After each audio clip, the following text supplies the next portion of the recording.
Diabetes అనేది ఒక వారం రోజుల్లోనో, ఒక నెల రోజుల్లో రాదండి. డయాబెటీస్ డెవలప్ అవ్వడానికి కొన్ని సంవత్సరాల వరకు టైం పడుతుంది. ఈరోజు నన్ను ఒక పేషెంట్ అడిగారు, నాకు ఇప్పుడు డయాబెటీస్ డయాగ్నోజ్ అయిందండి. నేను లాస్ట్ మంత్ అంతా కూల్ డ్రింక్స్ తాగేశాను, అందువల్ల షుగర్ లెవెల్ పెరిగింది అంటున్నారు. కానీ డయాబెటీస్ రావడానికి కొన్ని ఇయర్స్ పడుతుంది. మనం ఈ వీడియోలో డయాబెటీస్ అనేది ఎలా స్టార్ట్ అవుతుంది, దాని స్టేజెస్, మనం ఏ స్టేజ్ లో యాక్ట్ చేస్తే షుగర్ జబ్బు రాకుండా చూసుకోవచ్చు, ఇవన్నీ డీటెయిల్స్ చూద్దాము. హాయ్, నేను డాక్టర్ దీప్తి కారేటి, ఇమ్మెన్స్ క్లినిక్స్ నుండి. డయాబెటీస్ రావడానికి ముఖ్యమైన కారణం మన ప్యాంక్రియాస్ లో ఉన్న బీటా సెల్ నుండి ఇన్సులిన్ తయారవుతుందండి. ఈ బీటా సెల్ గ్రాడ్యువల్ గా డ్యామేజ్ అవ్వడం వల్లనే మనకి టైప్ 2 డయాబెటీస్ కానీ టైప్ 1 డయాబెటీస్ కానీ వస్తుంది. ఇప్పుడు మనం టైప్ 2 డయాబెటీస్ గురించి చూద్దాం.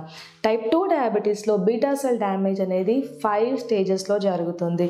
ఇందులో మొదటి స్టేజ్ కాంపెన్సేటెడ్ స్టేజ్. అంటే ఏంటంటే కాంపెన్సేషన్ జరిగిపోయింది. కొంతమందిలో అదే ఫ్యామిలీ హిస్టరీ, అధిక బరువు, ఊబకాయం, sedentary life style, stress levels ఎక్కువ ఉన్న వాళ్ళలో ఇన్సులిన్ రెసిస్టెన్స్ ఉంటుంది. ఈ ఇన్సులిన్ రెసిస్టెన్స్ బిల్డప్ అవడం వల్ల వాళ్ళలో షుగర్ లెవెల్స్ పెరగకుండా వాళ్ళ ప్యాంక్రియాస్ కాంపెన్సేట్ చేసేస్తుంది అనమాట. అంటే బీటా సెల్ పనితనం పెరుగుతుంది, బీటా సెల్ మాస్ పెరుగుతుంది, ఫీనోటైప్ లో కూడా చేంజెస్ రావడం వల్ల కాంపెన్సేషన్ జరిగి షుగర్ లెవెల్స్ అనేది నార్మల్ రేంజ్ లోనే మెయింటైన్ అవుతాయి.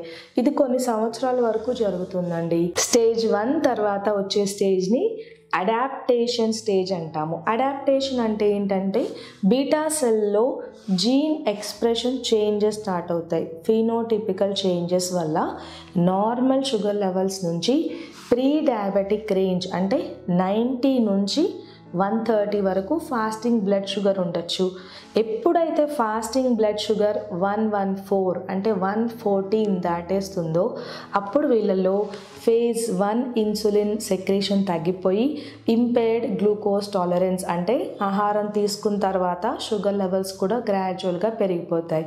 ఇది ప్రీ డయాబెటిక్ స్టేజ్గా మనం పిలుస్తూ ఉంటాము. థర్డ్ స్టేజ్ని అన్స్టేబుల్ డీకాంపెన్సేటెడ్ స్టేట్గా పిలుస్తూ ఉంటాము. డీకాంపెన్సేషన్ అంటే ఇంకా కాంపెన్సేషన్ జరగట్లేదండి, బీటా సెల్ మాస్ గ్రాడ్యువల్గా తగ్గిపోతుంది, పనితనం కూడా తగ్గిపోతుంది. ఈ బీటా సెల్ మాస్ ఎప్పుడైతే క్రిటికల్గా తగ్గిపోతాయో అంటే 50% ఆఫ్ ద బీటా సెల్స్, మన శరీరంలో సుమారుగా 1 బిలియన్ వరకు బీటా సెల్స్ ఉంటాయి. ఇవి ఎప్పుడైతే 50% వరకు బీటా సెల్స్ తగ్గిపోతాయో అప్పుడు షుగర్ అనేది డయాగ్నోజ్ అవుతుంది చాలా మందిలో. ఈ డయాబెటీస్ డయాగ్నోజ్ అయినప్పుడు 2 కారణాలు ఉంటాయి. గ్లూకోజ్ టాక్సిసిటీ వల్ల 2 చేంజెస్. అంటే మొదటి చేంజ్ గ్లూకోజ్ డిపెండెంట్ టిష్యూస్ ఉంటాయి, టార్గెట్ టిష్యూస్ అంటాము.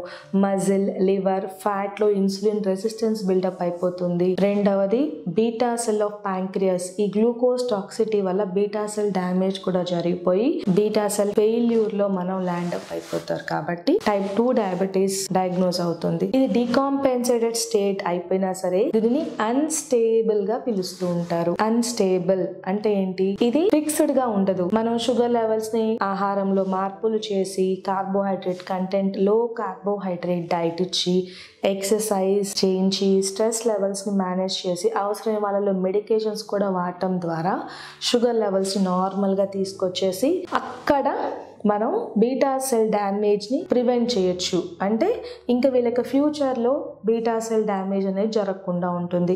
కానీ ఎవరిలో అయితే ఈ బీటా సెల్ డ్యామేజ్ ప్రోగ్రెసివ్ గా జరిగిపోతుందంటే వాళ్ళు షుగర్ లెవెల్స్ ని కంట్రోల్లో పెట్టుకోకుండా, డయాబెటీస్ కొంచెమే ఉంది కదా, ఇది ఫ్యూచర్ లో మనం దాన్ని ట్రీట్ చేసుకోవచ్చు, లేకపోతే ఇప్పుడే ఆహార పదార్థాలు ఎలా మానేస్తాము అని అనుకునే వాళ్ళలో షుగర్ లెవెల్స్ పెరిగిపోతాయి.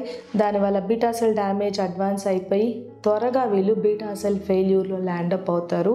అడ్వాన్స్ స్టేజెస్లో మనం మెడికేషన్ డోస్ కూడా పెంచుకోవాల్సి ఉంటుంది. DPP-4 స్టడీ అంటే డయాబెటీస్ ప్రివెన్షన్ ప్రోగ్రామ్ అనే స్టడీలో ముఖ్యంగా ఏం తెలిసిందంటే ఈ స్టేజ్ 1, 2, 3 నుంచి ప్రోగ్రెస్ అయ్యే వాళ్ళకి కొన్ని ఇయర్స్ పడుతుందండి చేంజెస్ జరగడానికి. వాళ్ళు క్యాలిక్యులేట్ చేసినప్పుడు ఎవ్రీ ఇయర్ 11% ఆఫ్ పీపుల్ అంటే 100లో 11 మంది స్టేజ్ 1 నుంచి స్టేజ్ 2లోకి వెళ్ళిపోతున్నారు, అంటే డయాబెటీస్ డయాగ్నోజ్ అవుతుంది. అదే మనం డయాబెటీస్ ప్రివెన్షన్ ప్రోగ్రాంలో వీళ్ళని పెట్టి స్ట్రిక్ట్గా వాళ్ళని డయట్, ఎక్సర్సైజ్ ఇవన్నీ కంట్రోల్ చేయడం ద్వారా ఓన్లీ 5% మాత్రమే ప్రోగ్రెస్ అవుతున్నారు. అంటే మనం 50 to 80% వరకు డయాబెటీస్ రాకుండా ప్రివెంట్ చేసుకోవచ్చు. స్టేజ్ 3, స్టేజ్ 4 వాళ్ళని డీకాంపెన్సేటెడ్, స్టేబుల్, అడ్వాన్స్డ్ డీకాంపెన్సేషన్ స్టేజెస్గా పిలుస్తూ ఉంటాం. అంటే ప్యాంక్రియాస్ పనితనం బాగా తగ్గిపోవడం వల్ల షుగర్ లెవెల్స్ 300, 400 పెరిగిపోయి కొంతమందిలో హై పవర్ మెడికేషన్ వాడాల్సి వస్తుంది. బ్రిటిల్ డయాబెటీస్ అంటాము. అంటే కొంచెం ఆహారం తీసుకోకపోతే మెడికేషన్ డోస్ ఎక్కువైనా సరే షుగర్ లెవెల్స్ డేంజరస్గా పడిపోతాయి. ఆహారం ఎక్కువగా తీసుకున్నా వాళ్ళు టైంకి తీసుకోకపోయినా కూడా షుగర్ ఫ్లక్చుయేషన్స్ అనేది ఎక్కువగా మనం గమనిస్తూ ఉంటాము. ఇటువంటి స్టేజెస్లోకి డయాబెటీస్ ప్రోగ్రెస్ అవుతున్నప్పుడు ఎవరిలో అయితే రిస్క్ ఫ్యాక్టర్స్ ఉన్నాయో, ఫ్యామిలీ హిస్టరీ, అధిక బరువు, ఊబకాయం, స్ట్రెస్ లెవెల్స్ ఉన్నవాళ్ళు, కొంతమందికి hormonal disorders, Cushing syndrome, hyper thyroidism ఇటువంటి ప్రాబ్లమ్స్ ఉన్నవాళ్ళు ఎర్లీ స్టేజెస్లోనే మనం రికగ్నైజ్ చేయొచ్చు. కొంతమందిలో నెక్ బ్లాక్ కలర్ పిగ్మెంటేషన్ ఉంటుంది, అకాంతోసిస్ నైగ్రికాన్స్ అంటాము. పులిపిర్లు, స్కిన్ థిక్గా అవ్వడం, వెల్వెటీగా అవుతుంది. ఇటువంటి వాళ్ళని మనం గమనించి వాళ్ళ లోపల లైఫ్ స్టైల్ చేంజెస్ తీసుకురావడం వల్ల 100% డయాబెటీస్ని నివారించవచ్చు.